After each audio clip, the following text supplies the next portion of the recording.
नसर हैदराबाद में 8 अयाज़ मेले में सिंध यूनिवर्सिटी के institute of art and design पारां ख़ूबसूरत मुसवरन सईद मंगी और नेमतुल्लाह खिलजी की कोशिशुनि से लगायल पेंटिंग्स की नुमाइश सभिनी जूं दिलियूं खटे वरतियूं आहिनि। वधीक तफ़सील नसीर चना और साकिब कुबर जी हिन रिपोर्ट में।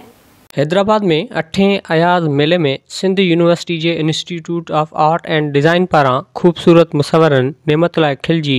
और सईद मंगी की कोशिशुनि से लगायल पेंटिंग्स की नुमाइश सभिनी जूं दिलियूं खटे वरतियूं आहिनि। नुमाइश में हिक खां हिकु पेंटिंग्स और स्केचिस ध्यान छिकाइण लाइ मौजूद आहिनि। नुमाइश में शेख अयाज़ की शायरी के मुख़्तलिफ़ पहलुअनि ते थियल पेंटिंग्स पिण पेश कयूं वयूं। हिन साल भी असां एग्ज़िबिशन जो एहतमाम किया जैमें असांजे उस्तादनि सां गॾोगॾु शागिर्दनि जो कमु पिणु शामिल आहे ऐं हिन भेरे कुझु नओं काफ़ी सारो नओं कमु भी डेवलप थियो आहे जंहिंमें पुठियां तव्हां ॾिसंदा हूंदव त रिलीफ स्कल्पचर्स आहिनि, पेंटिंग्स आहिनि, टेक्सटाइल जो कमु आहे ऐं मल्टीमीडिया जो कमु आहे, खोड़ सारो कमु, ऑयल पेंटिंग्स, मिक्स मीडिया सभु कुझु तव्हांखे मिले थो। 8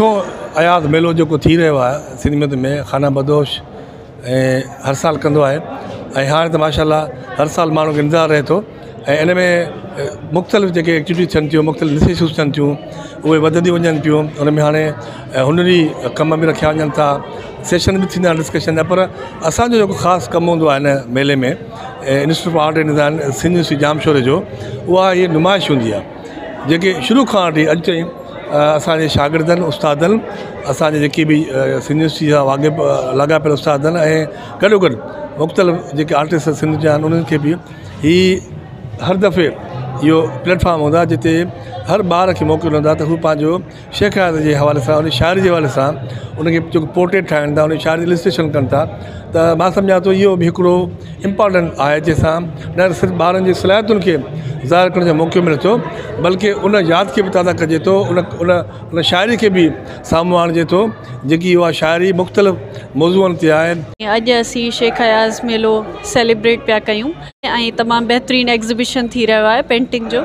जंहिंमें शेख अयाज़ जी पर्सनैलिटी ते, उन्हनि जे ख़्याल ते मुख़्तलिफ़ पेंटिंग्स डिज़ाइन थियल आहिनि, तमामु बहितरीनु सुठो। ऐं उन में जेको ख़्यालु आहे शेख अयाज़ जो तमामु वसी आहे, उन्हनि जी जेके पोइट्री आहे तमामु वसी आहे। उन्हनि जी पर्सनैलिटी ते जेतिरो असीं ॻाल्हायूं तमामु घटि आहे। उन जे लाइ तमामु सुठा सुठा असीं जेतिरो उन्हनि लाइ आउं सम्झां थी त जेतिरो असीं ॻाल्हायूं उहो तमामु घटि थी। सईद मंगी साहब ने, नेमत खिलजी साहब हैं, सईद लाखो साहब मैं साथ में हूँ और हमारे पास ये एक अच्छा प्लेटफॉर्म है, अपॉर्चुनिटी है स्टूडेंट को प्रोफेशनली एक एनवायरनमेंट देने की कि वो आएँ और अपने वर्क को प्रेजेंट करें और इस तरह से एक्सपोजर भी होगा और जो हमारी पर्सनालिटीज़ हैं जिनको हम उनको जो है वो आगे प्रमोट भी कर सकते हैं और जो है वो स्टूडेंट्स के हवाले से और बाकी आर्टिस्ट का भी काम यहाँ मौजूद है। तो आर्टिस्ट के लिए, स्टूडेंट्स के लिए एक अच्छा प्लेटफॉर्म है और हम उम्मीद करते हैं कि आगे भी हमें इस तरह के मौके मिलते जाएंगे। शेख अयाज़ जी बारे में दुनिया के ॿुधाए सकूं कि शेख अयाज़ असांजे लाइ जेको न केतिरो शाइरी जे थ्रू माण्हुनि खे जेको आहे न मोटिवेशन्स ॾिनियूं आहिनि, शाइरी जे थ्रू जेको आहे न माण्हुनि खे ॿुधायो आहे कि जेको आहे न असां सिंध लाइ मतिलबु जंग कई आहे, विड़िया आहिनि सिंध लाइ करे, त उन असां पेंटिंग जे थ्रू उन खे ॾेखारियो वियो आहे कि शेख अयाज़ जी जेको न कॉन्ट्रीब्यूशन छा हुई सिंध लाइ। सूबाई वज़ीर सैयद सरदार अली शाह, नामियारी सहाफ़ण आसमा शिराज़ी, औक़ाफ़ खाते जे सेक्रेटरी मुनवर अली महेसर ऐं ॿियनि दौरो करे पेंटिंग्स ॾिठियूं। कैमरामैन यासिर कोराई ऐं साथी रिपोर्टर साकिब कुबर सां गॾु नसीर चना, आवाज़ न्यूज़, हैदराबाद।